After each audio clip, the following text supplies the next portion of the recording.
Perhitungan suara yang dilakukan oleh termohon adalah keliru, karena seharusnya paslon 2 tidak mendapatkan suara sama sekali. Bantah hal itu tidak benar. Tetapi justru para pemohonlah, pihak pemohonlah yang melakukan kecurangan tersebut, dan kami akan buktikan di dalam persidangan ini nantinya. Dan hadirin sekalian yang saya muliakan, kita sudah mendengar permohonan paslon nomor 1 dan nomor 3 dalam persidangan ini. Oke.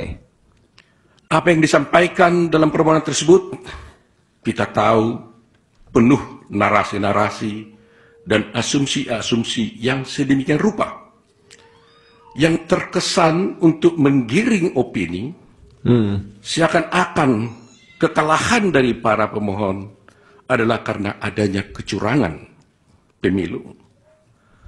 Narasi-narasi yang dikembangkan dan yang dibangun seakan-akan rakyat memilih Prabowo Gibran adalah karena kecurangan dan karena adanya bansos.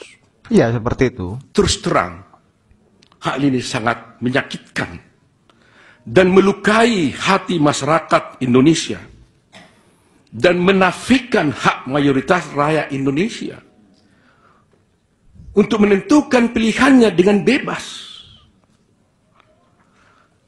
Karena rakyat Indonesia memilih Prabowo Gibran sebagai presiden karena mereka mencintai dan menginginkan Prabowo Gibran sebagai presiden dan wakil presiden Republik Indonesia berdasarkan hati nuraninya. Jadi, kalau dituduhkan dan rakyat dituduh memilih karena adanya bansos, karena adanya kecurangan, itu melukai hati rakyat mayoritas Indonesia yang memilih Prabowo Gibran sebagai presiden dan wakil presiden yang mereka cintai. Betul, Pak, betul. Yang kedua, pemilu kali ini adalah pemilu yang paling damai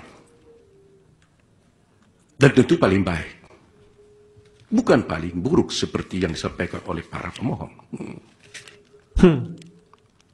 Kalau pemohon dalam permohonannya menyampaikan narasi-narasi yang bersifat asumsi dan tuduhan-tuduhan kecurangan, maka kami, kuasa hukum Prabowo Gibran, tidak akan terpancing dan tidak akan terpengaruh dengan narasi-narasi dan diksi-diksi kecurangan yang dituduhkan. Tetapi kami akan tetap berpegang teguh kepada prinsip-prinsip kejujuran, profesionalisme, sehingga kami akan memberikan analisa juridis untuk membantah dalil-dalil pemohon, dan kami akan membantah dalil-dalil pemohon tersebut tidak dengan narasi-narasi yang asumsi dan asumsi-asumsi, tidak akan menggiring opini. Kami akan sampaikan secara jelas dengan argumentasi hukum disertai dengan bukti-bukti yang ada. Ketiga, bahwa kita tahu perkara ini seharusnya tidak diajukan ke MK, melainkan ke Bawaslu, karena isi permohonan tidak sesuai dengan ketentuan undang-undang, khususnya pasal 475 Undang-Undang Pemilu, sehingga dapatlah dikatakan permohonan pemohon tersebut adalah salah kamar. Demikian juga petitum pemohon juga tidak sesuai dengan hukum acara yang berlaku di Mahkamah Konstitusi. Karena kita lihat petitum pemohon telah menyasar kemana-mana,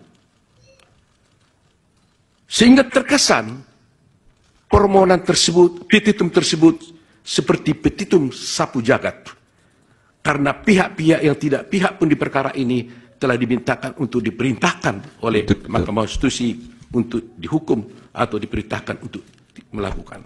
Terakhir, kalau pemohon menuduh ada kecurangan atau pelanggaran pemilu, dan hal itu kami nyatakan tegas dalam persidangan ini, bahwa kami sebagai kuasa hukum Prabowo Gibran dan Prabowo Gibran menyatakan dengan tegas dan membantah hal itu tidak benar.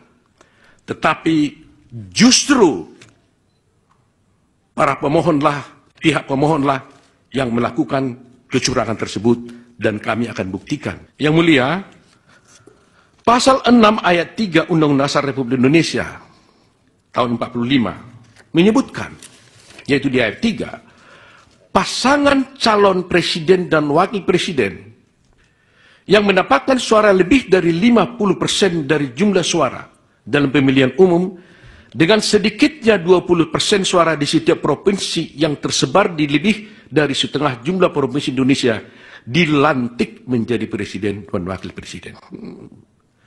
Berdasarkan norma konstitusi dimaksud, maka pihak terkait telah memenuhi persyaratan yang diamanatkan oleh konstitusi sehingga wajib dilantik menjadi presiden dan wakil presiden Republik Indonesia periode 2024-2029.